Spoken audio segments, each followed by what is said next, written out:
नहीं, अभी इस बारे में कोई टिप्पणी नहीं है। सर, इंदौर स्वच्छ शहर है, क्या इंदौर में स्वच्छ राजनीति की शुरुआत होगी जो प्रलोभन देकर वोटर्स को खरीदने की कोशिश की जाती है? देखिए, वोटर बहुत समझदार हो गया जी।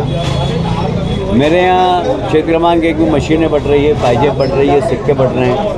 तो मैंने कह दिया कि सब रखो, गरीब लोगों को काम आएंगे और वोट मुझे दो। मैं काहे को गरीबों का हक मारूं शिकायत करके? तो मैंने अपने कार्यकर्ता से बोलना, शिकायत करने की ज़रूरत नहीं। ये जो बांट रहा है गरीबों तक कम से कम पहुँच तो रहा है ना। तो अच्छा है पहुँचने, तो मैंने एक भी शिकायत नहीं की। तो मुझे मालूम है अगर वो मशीन बांट रहे हैं, वो पाइजेब बांट रहे हैं, वो सिक्के बांट रहे हैं, वो सुहाग का सामान बांट रहे हैं, वो साड़ियाँ बांट रहे हैं, तो गरीबों का फ़ायदा हो रहा है।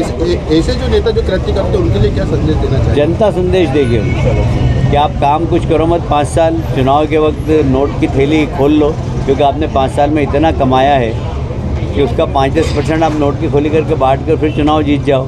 ये परंपरा प्रजातंत्र में बहुत लंबी अब चलने वाली नहीं है। अब सिर्फ विकास विकास विकास, जो विकास करेगा जनता उसके साथ रहेगी। राहुल गांधी कह रहे हैं कि नफरत के बाजार पुश्तैनी दुकान पे आज फिर बैठे हैं धनतेरस के दूसरे दिन। मैं धनतेरस से लेकर दिवाली तक बैठता हूँ और हर वर्ष बैठता हूँ। थोड़ी चुनाव की व्यस्तता के कारण कल मैं नहीं बैठ पाया था, पर आज मैं आया हूँ वापस। कल भी बैठूँगा दुकान पर। साल में 3 दिन मैं दुकान पर जरूर आता हूँ और दुकान पे दिवाली की पूजन भी हम दुकान पर ही करते हैं। ये हमारी परंपरा है।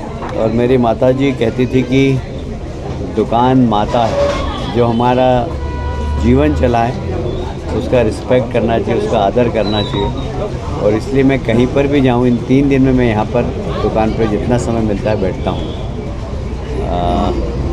हमारे परिवार का पूरा खर्च हमारी दुकान माता से ही होता है, इसलिए हम इनका बहुत सम्मान करते हैं। दुकान की पेड़ी हमारे लिए जैसे भगवान का मंदिर पूजनी है, वैसे हमारे लिए पेड़ी। भोपाल में हुआ है भाजपा का। देखिए, भारतीय जनता पार्टी ने काम बहुत किया है। तो जो संकल्प जारी किया पिछली बार का, उसको 100% लागू किया है।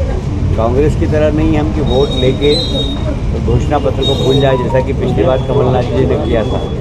घोषणाएँ 999 की थी और 9 घोषणाएँ भी पूरी नहीं हुई थी। तो हम हमारे घोषणा पत्र को हम वचन पत्र कहते हैं, और ये वचन पत्र हमारा वचन है और ये पूरी पार्टी का वचन है, किसी व्यक्ति का वचन नहीं है। और इसलिए हम सब लोग उसको पूरा पालन करते हैं। पिछली बार जो हमने वचन पत्र दिया था उसका 100% हमने लोगों की समस्याओं का निराकरण करने का प्रयास किया। मोदी जी का दौरा होने वाला, क्या रूट रहेगा, क्या टाइम? बड़े गणपति से राजवाड़े तक माता अहिल्या की मूर्ति तक रहेगा। और आग्रह हम करेंगे सभी कार्यकर्ताओं से और नागरिकों से कि मोदी जी आ रहे हैं और उनका स्वागत करें। कांग्रेस के अंदर आज भी कुछ लोग ऐसे हैं जो सच बोलने का साहस रखते हैं। प्रमोद कृष्णन एक स्वयं संत है, मैं उन्हें व्यक्तिगत रूप से जानता हूँ। वो काली कौन सा मठ है भूल गया, उसके पीठाधीश्वर हैं और बहुत ही विद्वान व्यक्ति हैं।